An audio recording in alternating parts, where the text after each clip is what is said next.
ناظرین، آپ نے سماعت کیا ہوگا، سنا ہوگا یا آپ جانتے ہوں گے کہ رمضان میں تراویح کے بعد نماز وتر کو جماعت سے پڑھا جاتا ہے۔ تو اصل مسئلہ یہ ہے کہ جس نے عشاء کی نماز جماعت سے پڑھی ہو وہی وتر جماعت سے پڑھے، ورنہ وہ علیحدہ پڑھ لے۔ ہم اور آپ بخوبی جانتے ہیں اور یہی ہمیں بتایا جاتا ہے۔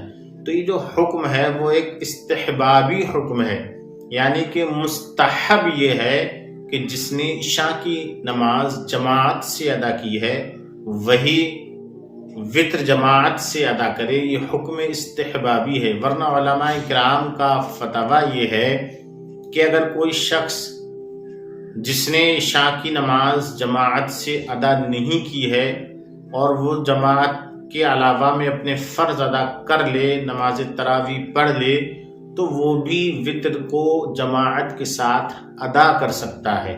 اس کے لیے کوئی منع نہیں ہے، کوئی مکروہ نہیں ہے، یا یہ کہ جس نے عشاء کی نماز جماعت سے ادا کی تو واجب ہے کہ وہی ادا کرے وتر جماعت سے، ایسا حکم وجوبی کچھ نہیں ہے۔ فی الحال ناظرین، یہ بات یاد رکھیے گا کہ اگر آپ کی عشاء کی جماعت ترک ہو جائے کبھی تو آپ چاہیں تو وتر کو جماعت سے ادا کر سکتے ہیں، اور اگر نہ چاہیں، مستحب یہ ہے تو جیسے آپ نے عشاء کی نماز بغیر جماعت کے ادا کی ہے تو وتر بھی بغیر جماعت کے ادا کر لیجئے گا۔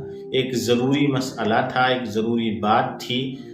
بعض لوگ اسے واجب سمجھتے ہیں کہ جنہوں نے عشاء کی نماز جماعت سے ادا کی ہے ان کے لیے واجب ہے کہ وہ وتر جماعت سے ادا کریں، باقی جس کی چھوٹ گئی ہے تو ان کے لیے یہ واجب ہے کہ وہ اب جماعت سے نہ پڑھیں بلکہ تنہا پڑھیں۔ تو ایسا حکم وجوبی کچھ نہیں ہے، بلکہ حکم استحبابی ہے، مستحب ہے، جیسا کہ میں نے آپ کو مزید بتا دیا ہے۔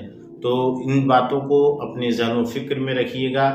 دین کی نالج، شریعت مطہرہ کی جانکاری جو روزمرہ یا ہم اور آپ کے ساتھ میں ملحق ہے، لازم ہے کہ ہم اس کی جانکاری رکھیں، ہم اس کے مطابق اپنی زندگی گزاریں۔ السلام علیکم ورحمۃ اللہ تعالی وبرکاتہ۔